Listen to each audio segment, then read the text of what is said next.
played a movie star. He's played Pandit Jawaharlal Nehru. He's played Charles Sobhraj. He's clearly a man of many parts. Meet the current star on the OTT and the film landscape, Sidhant Gupta. Thank you, Siddhant, for being part of my conversation. Thank you, Jitesh. This was so beautiful. Thank you. But like I said, you're the biggest star here. Oh! So ladies and gentlemen, the one and only Jitesh Pillai. My first story about you is you when you auditioned for Pandit Jawaharlal Nehru, you got auditioned because of your nose, because your nose has a startling resemblance. Wrong information. I didn't audition for Pandit. I have information from very Who is that? Very solid sources. So tell me, I mean, basically talk about your auditions. You know, I mean, I was being flipped, but generally. No, but you're right. Actually, I remember meeting Nikhil Advani, and the first time I met him, he was like, I saw Jubilee and I just saw your nose and of course your performance. He underplayed on the performance bit, and then he was like, this is my Nehru, and he just saw it, and I was like, okay, am I really your Nehru? And then, because it's Jawaharlal Nehru, right? And then I was like, I need to spend some time with this mere thought that you are seeing Jawaharlal Nehru in me. And all I know of the person is that he's been a prime minister for 16 years. That's all I knew. And then I went home and did some research, and that's when I understood, and I was like... So when you say research, what did you read? Discovery of India? What is the kind of research? The letters to his daughter? So the initial research was different, just to know whether I can, come close to playing the man. End of the day, it's like, it's one of the biggest characters. It's like I told your Tryst with Destiny speech. You did it in one take, 3.5, 4 minutes. How do you know everything, Jitesh? I want to know. You just told me you don't go out, you don't party, you don't meet people. Phone. I see.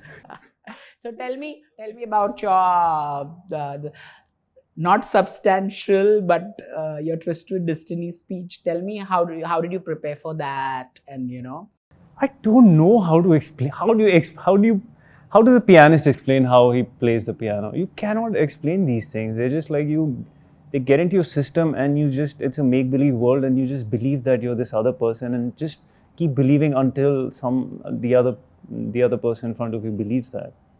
It's really just that. How was it like those days, in terms of your auditions? Did you have to struggle? Because clearly you come from a non-film background, so there's that much more of effort. So I come from Jammu, which is a small town. So how was it like breaking into Bombay and the industry? I mean, the struggle's still going on, if I be honest. But I think everyone has their own journey, It's a struggle that you have to go through.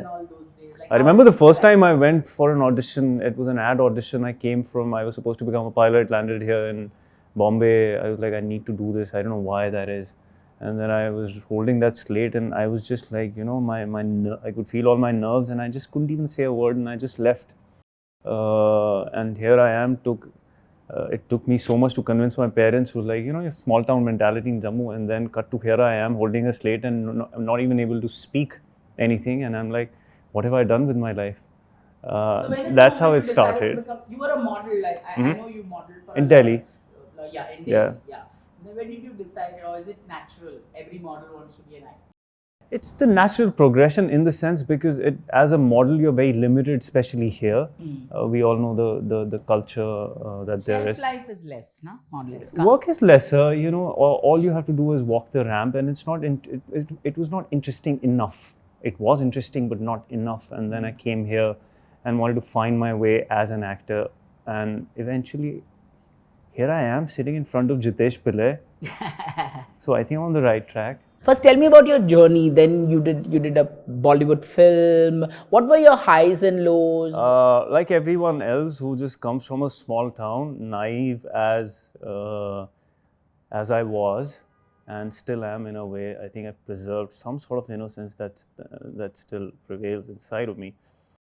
But I had my struggle. Didn't know anyone. Didn't know what to do. Even when I came here, I remember I moved into a house in Kandivali. I don't know why. Because I just didn't know the city, and I just knew someone from Jammu was living around. So that entire safe thinking and I landed up here, and then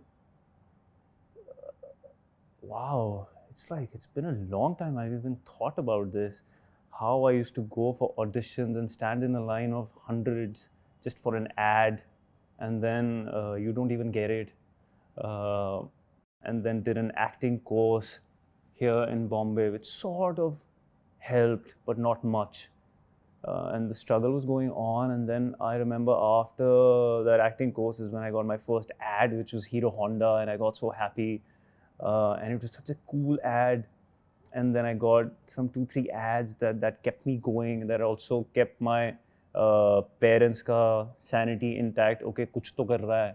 You know how you get calls every day ki वापस कब आ रहा है? नहीं नहीं वापस कब आ रहा है? You know, they have no faith in you. You're from Jammu. They don't know why you're even there. And then eventually, like you said, I got a film which was a small time film, but back then it was a film for me. And I was like, what? I've gotten a film? That's it. I'm Shah Rukh Khan, you know. That I'm this is it. And then cut to that film. No one saw that film. And I was like, okay, I'm not Shah Rukh Khan. And then, I don't know, I think eventually I did a TV show.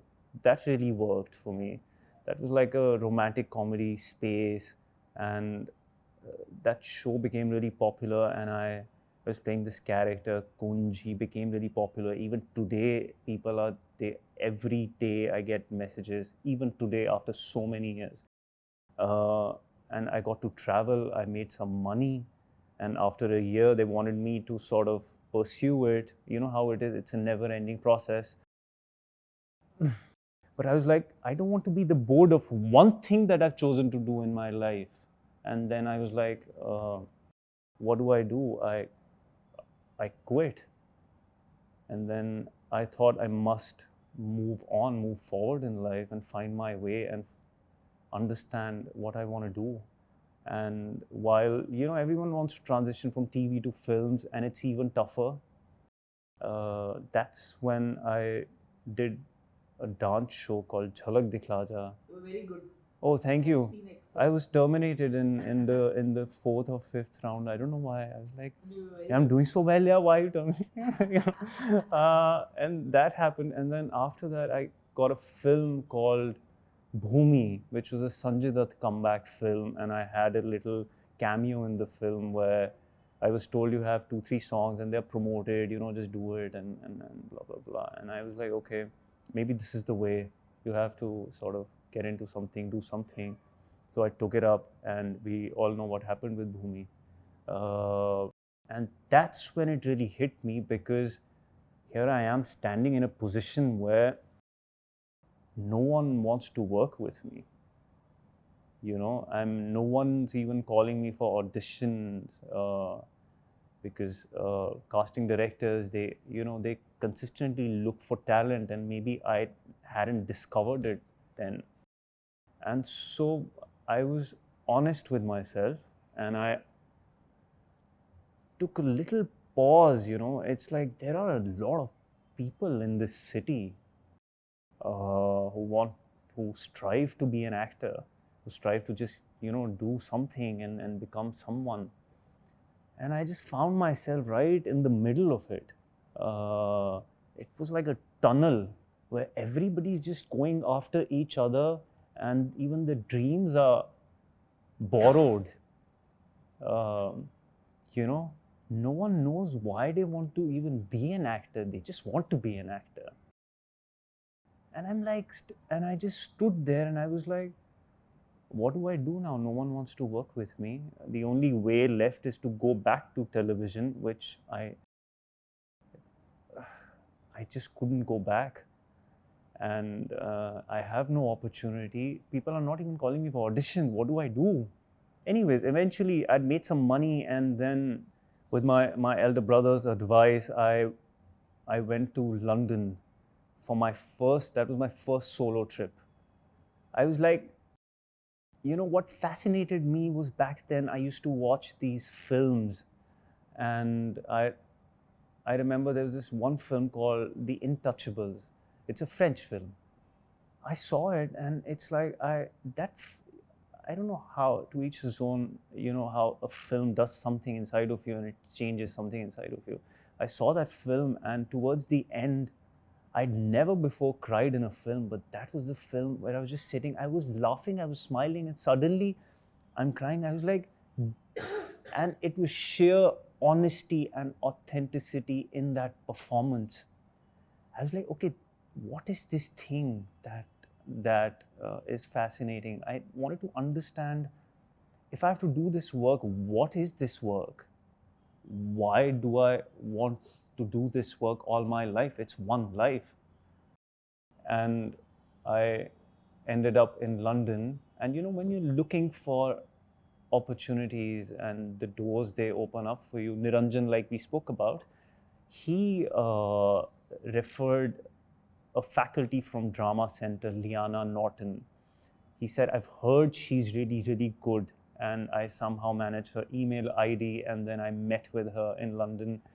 And she's the one who was teaching in that school. So, RADA and Drama Center, they're like one of the prestigious schools, the best schools in the world. And she agreed on working with me, and I did. That's when I remember she called me to her school, the Drama Center. So apparently millions, they audition just to get into that school to learn. And only a batch of 15 to 20 is selected every year. And they have a 3-year course, and they are not even allowed to audition until they finish that course.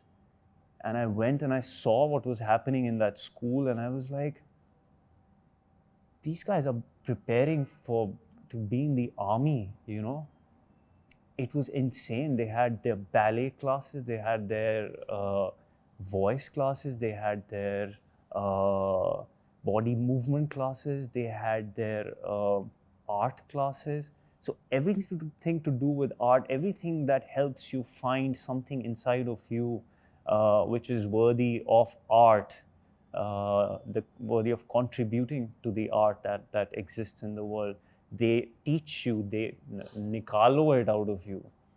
I was like, what is this? It's like ऐसे वो Shaolin temple नहीं जाते kung fu सीखने जैसे. It's like, everyone's like doing their best, and you're like mesmerized, and you're like, what is this world? What is this happening? I can't even raise my leg to kick, and they're like flying, kicking the roof. And she just took me to this hall where she works with the students. It was empty, and then I did my first session with her. And all she had told me, she had given me a Shakespeare piece to just memorize, and do nothing with it. All I knew was the text of it and nothing else. And she made me move around in that hall, and I kept moving. She kept saying something, and I kept following. And suddenly, with music and her voice, I kept moving, and there were these few seconds where I just felt that power of illusion, where I didn't know who I was in that moment. And I surrendered, and I became that person in that paper who I didn't have a backstory of also. I was like, how is this possible? I'm seeing things, and it's like I believed it so much in that moment that I witnessed that magic of illusion. And she paused, and she was like, stay with that feeling. And I just like left everything, and I just stood, and I just sat with that feeling. I was like, okay, I just witnessed something real. It's real. I have something real to hold on to. I don't know, it's an access, or it's I don't know what this is, but this is real. This is the reason why actors in the globe are so fucking good. This is what they're feeling. And that's what I've just held on to, that there is this magic of this work where you truly believe to an extent that you become someone else. And that's all there is. There's nothing else I'd rather do but this. And I got my answer why I want to do this all my life. And then I went to I had some money left, and I was like, okay, this is working. And I went to LA, and that's when I met my mentor in LA, and he just psychologically worked with me and just, helped me not get rid of, but heal and embrace and accept my entirety, my past, my life that I've lived, that those voices of my parents, which are not even mine, those thoughts of people around me, which we become because that's all we hear, that's all we know. And he just sort of healed it all inside of me, and slowly I started to become a different person. And that's when it all sort of fell into place, and I came back, and that's when the work really So you took started. 3-4 year break. Yeah, I did. I had to. Then you came back and auditioned for Jubilee. I came back and I auditioned for Jubilee. Yes. What were your reference points for Jubilee? Like, did you, like, I myself have read the Devika Rani book, which, of course, Jubilee is very different from the original book. But did you sort of pub into the films of Devanand, Dilip Kumar? I tried watching, but then what was happening was the era of acting and performances has changed over the years and evolved, right? It's always been about So the showing. Were you Dilip Kumar, or were you a mix of Dilip Kumar and Raj Kapoor and Devanand?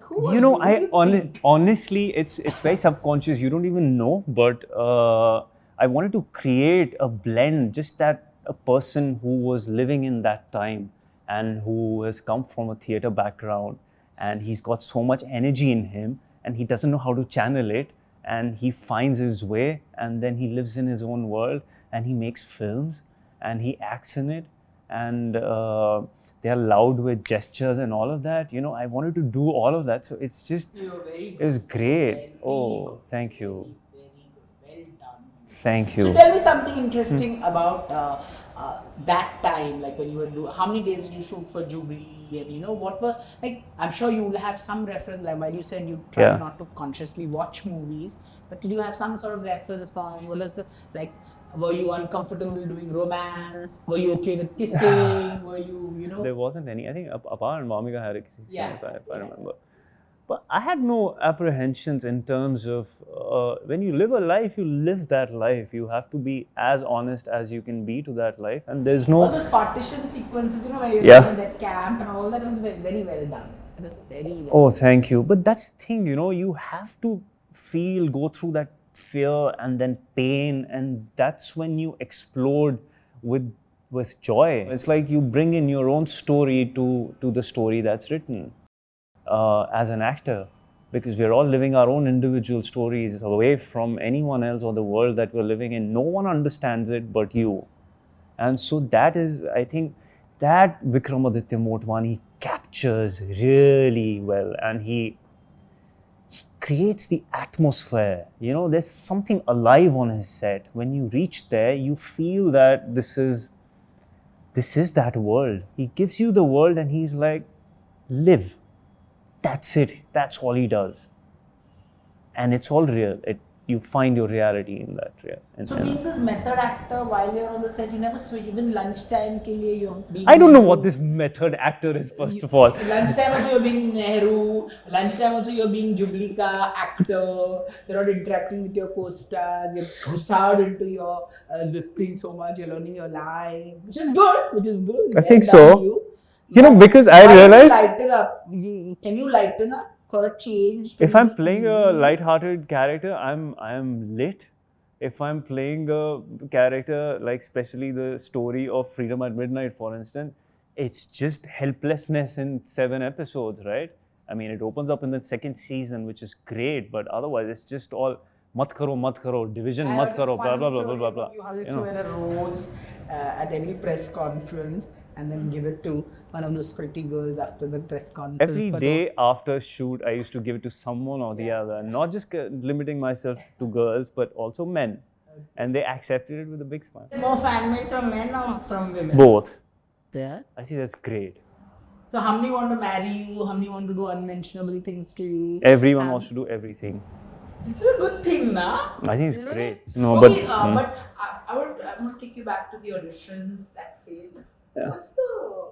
What is the kindest thing, like, kindness of strangers always move you, and criticism of loved ones. So, what are the harshest and nicest things that have been told to you during your struggling phase? Wow, I don't think you want to really remember the harshest thing. I just remember there was a time when I did Badmashia and all of that, and I wasn't making enough monies, and I'd stopped asking monies from home.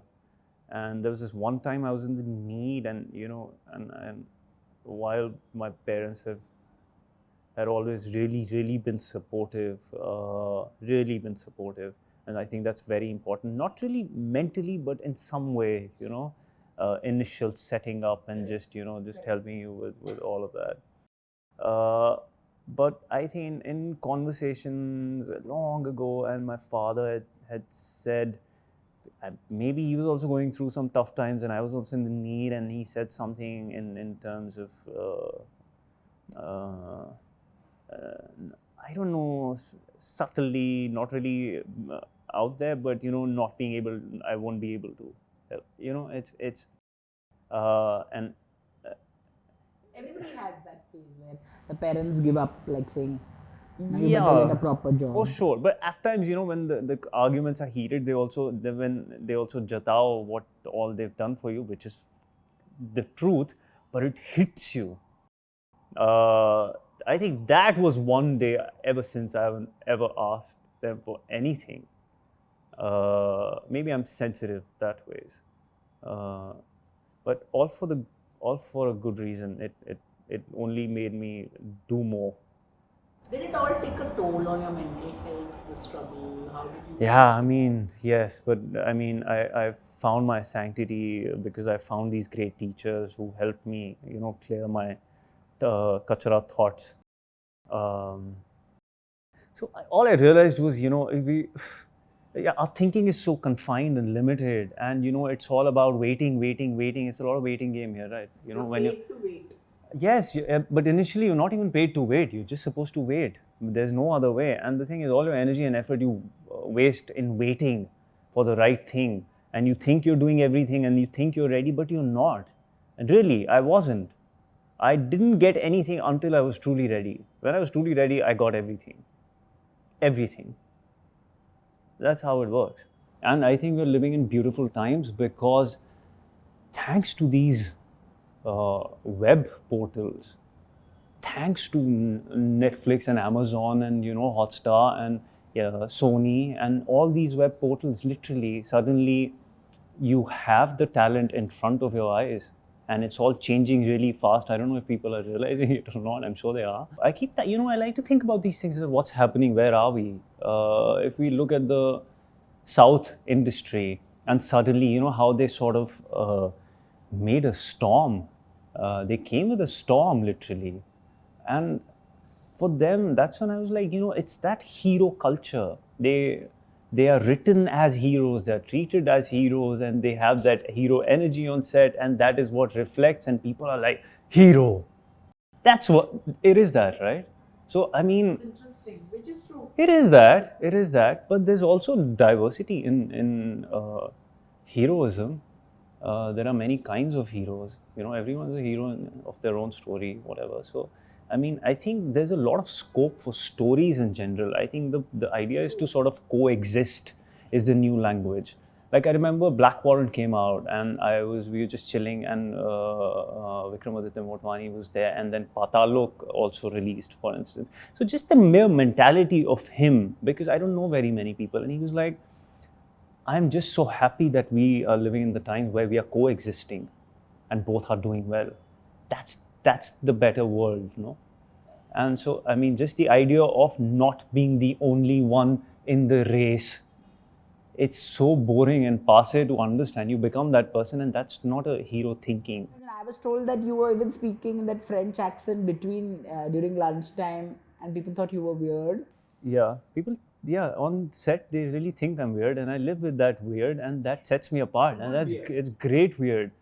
Because I'm doing this work to step away from myself, to be someone else, rather be that someone else for a few months and then come back. So I really do that. And it's You great. learn French at all? I learned, so his accent is a very mixed accent. You know, there's a touch of French, there's a touch of everywhere he's been because he's never been stable. So all across Europe and then Asian. Did you glamorize Charles?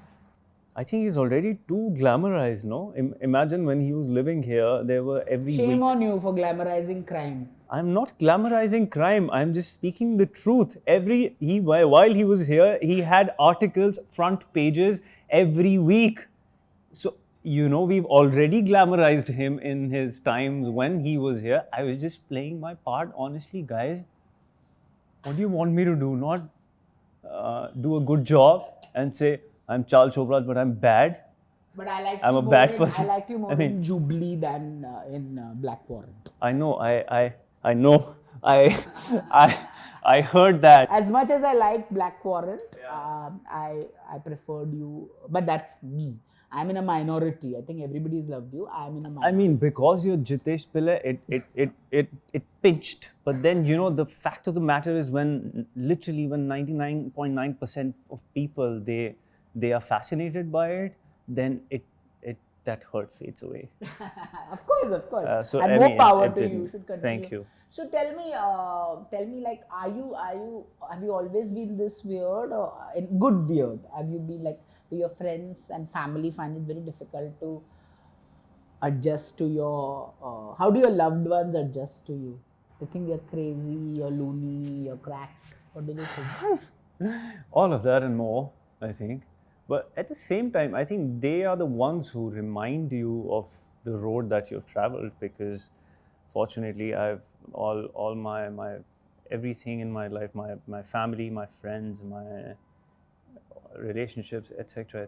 It's just they are the rooted ones. Everyone's from Jammu, so they just consistently remind me of where home is, you know. Did you constantly go off to Jammu? I mean, they also travel here, but I do travel to Jammu, I think once in 6 months or so. Yeah. You mentioned relationships. Tell me about your relationships. Tell I me. pledge the finished? fifth, and I choose not to Have I speak finished my about question? my relationships Have I- publicly. We will have a conversation separately, Jitesh, after the interview. I have not even finished my questions about I don't want to know who you're dating. But there's a reason I for want that. to- yes, I don't want to know. I don't want to know who you're dating. Okay. I want to know is. Do you know what the reason is? What? I don't want people to know me. Oh, you don't want people to know you. Yeah. That's fine. That's In fine. the sense, I love the fact that people are fantasizing about me as Charles. They're fantasizing about me as Charles Sobhraj, you know.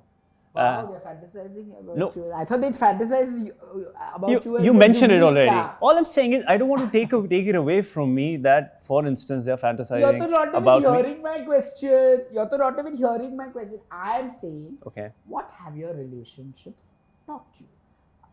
What are the do's? Oh, are we getting philosophical? What are with the do's the relation and don'ts? angle? What are the do's and don'ts in a relationship? Have you been hurt in a relationship? What are the learnings that you've had from a relationship? You're happy to tell me if you're in a relationship currently. Yeah. You can do that. You know,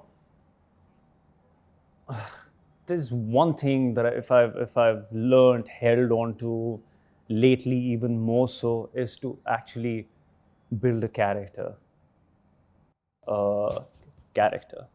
You know, you have to be a man of character in order to stand your ground, look people in the eye, and not, you know, with some sense of goodness that you're holding inside of you. And that's a collaborative circle, a halo of a sort that you create for yourself, your relationship with your family, your loved ones, your friends, and, you know, just being honest and truthful. And you find your own meaning of that character, what that means to you. So I like to be honest now. I don't like to be who I've been. I haven't been a nice person. There was a time. Why? Many reasons, personal again. I mean, but in the sense, I haven't been honest, you know. And it's like, and it begins with yourself. The moment I started to be honest with myself is when everything started to change. And I just hold on to it, and life is easier. it really is easier, you know, and that's why I want to like keep my entire personal life separate and, you know, give myself through the characters that I'm playing. I love that Jay Khanna came out and everyone gave him their hearts. They really did, you know. I felt a lot of heart when it came out. And then Black Warrant has come out, and then Nehru also, when he came out, I remember sitting on that screening hall, and the older woman, Piche, they were looking so hot, you know, something like that. You hear, and you're like, this is great, yeah. And that's enough. So I'm available to all age groups through my characters. I play all kinds of roles, young, old, Are elderly, you available child. to all age group and all sexes off camera as well? Like I said, I'm a man of character. I say no more. Okay, tell me, how do you play a 22-year-old man and a 56-year-old man so well? Like, you play Jawaharlal Nehru so beautifully with your long nose, and then you play Jay Khanna with your long nose, and yet so wonderfully. How do I'm you do glad that? you're stopping at the nose. This is such a great, I love this is a great place to just stop at. That's cool, okay? I can go further, but I'll stop at the nose. You can go. I'm an open book, you know.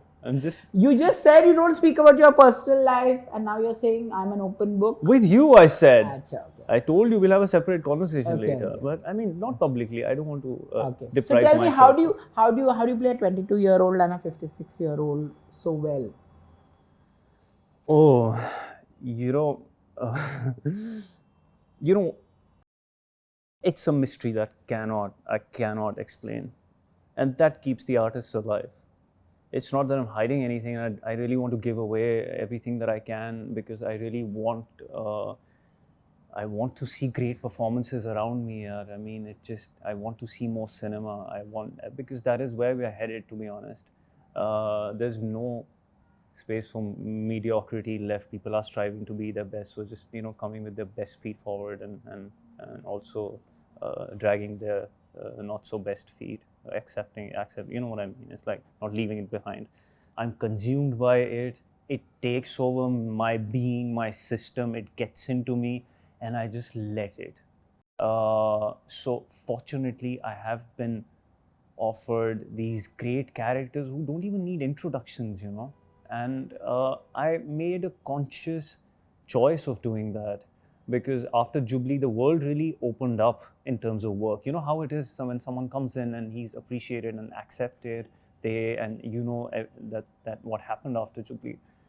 And I kept reading, I read every script that was offered to me. And then I ended up choosing a short film.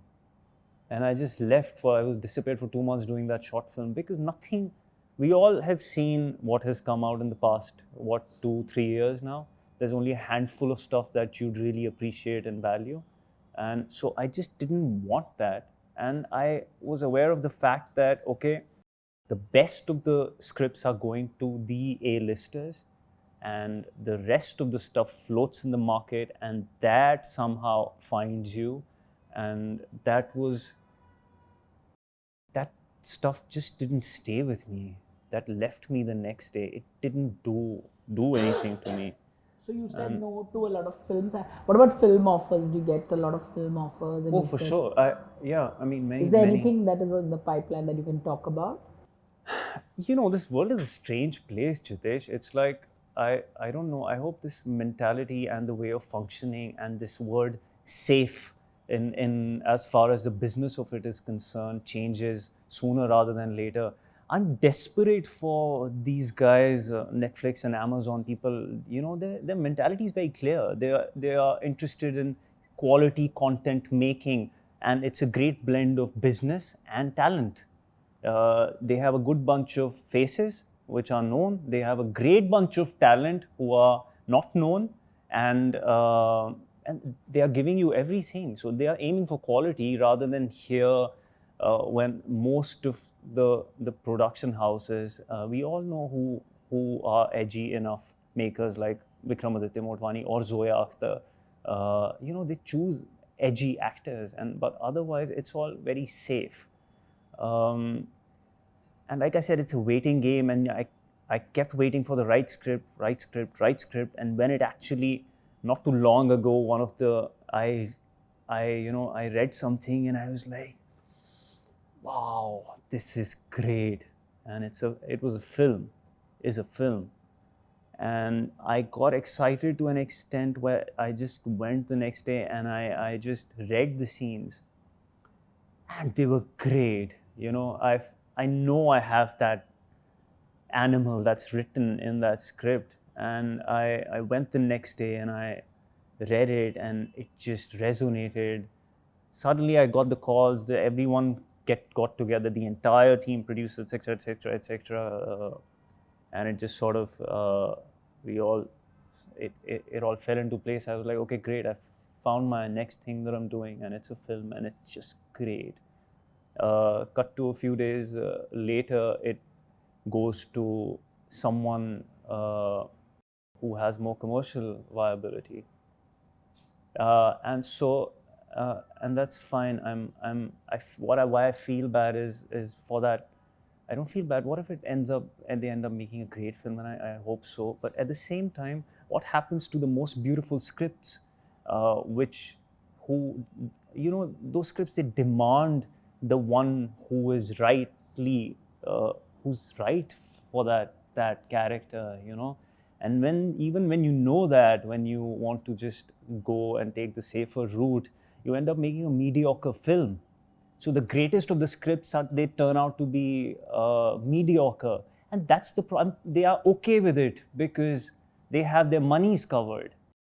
While otherwise, Netflix and Amazon and these guys, they are really aiming for quality. They know this is the right guy for the project. They also have a project for the faces. Okay, let's do it all. I think that's the problem, but I think it's going to solve itself soon because the future is the talent. You can't try as hard as you can, but the talent is going to really break barriers in a way that is unexpected. This is interesting you say that because, which sort of leads me to a next question. Were there other auditions which you excelled in? But like you said this, it went to somebody else and then you saw it and you said, shit, I would have done a better job for sure. No, what hurt me was, it's like, what hurt me was my agency, someone who, they know and whatever, and they didn't even make those guys read the scene.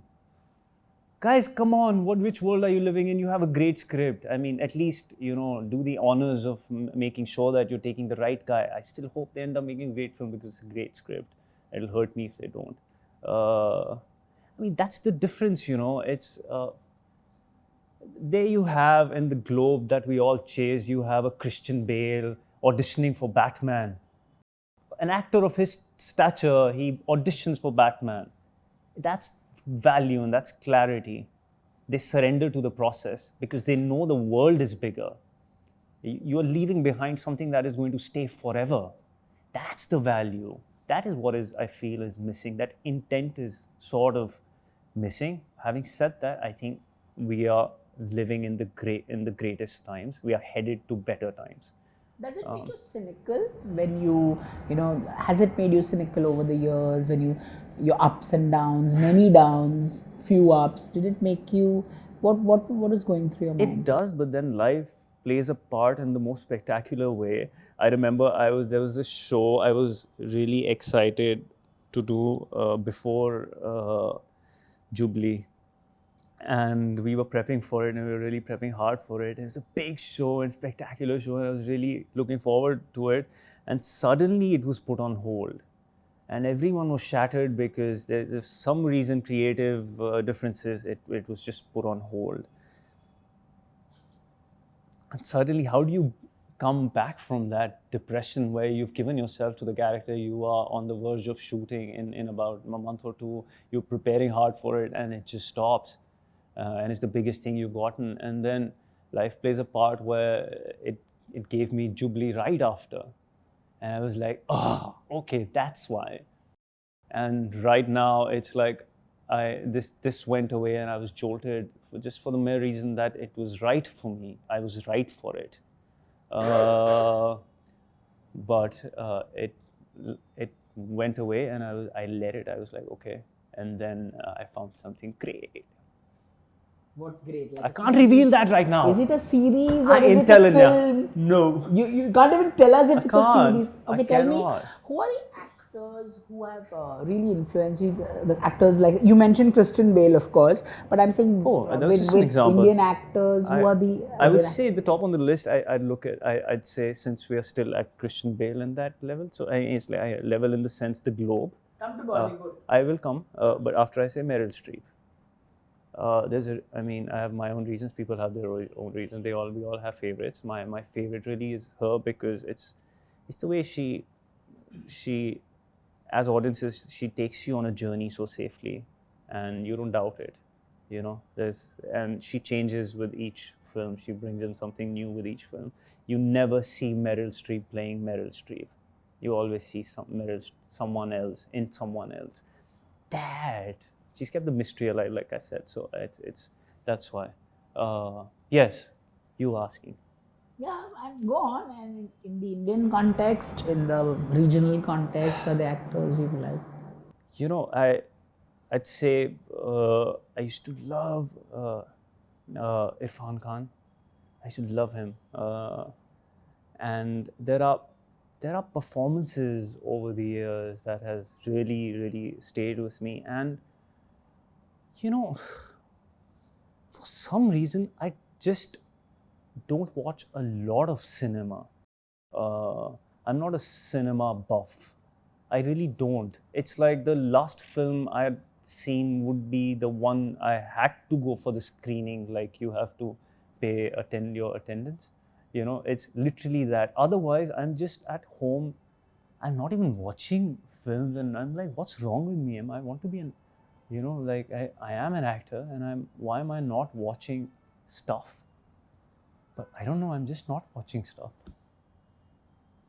So besides Irfan, there's nobody who's really impressed. No, I mean, like I said, there has been performances over the years. I mean, everyone in some film or the other, Shah Rukh Khan in the DDLJ, and you know, these are the performances that they just don't leave your system. So it's more performances. But if I had to name one person, why Meryl Streep, I told you, because look at her filmography, and it's never Meryl Streep playing Meryl Streep. It's always someone else playing someone else. How? We'll figure out. What's the worst and the best piece of advice that you've received about your career? What life? It's very simple, but it's like keep calm and keep going, keep moving. There's always movement, and that movement you have to hold that consistent movement with some sort of calmness. It's a blend that holds me together. The worst piece of advice? I must haven't heard it. It doesn't reach my system. Even if it does, it just like stays here somewhere and just like goes out. Doesn't even go out from here. Just यहाँ से वापस ऐसे reflect. Okay, वापस जाता. What's the piece of advice you'd give your younger self? I wish I'd held my heart sooner than later. I couldn't hear my heart for a long time. I couldn't hear what it's trying to say. I thought it's fear and it's insecurity and it's self-doubt and all of that. And I just wish I could just hold my heart just like that sooner.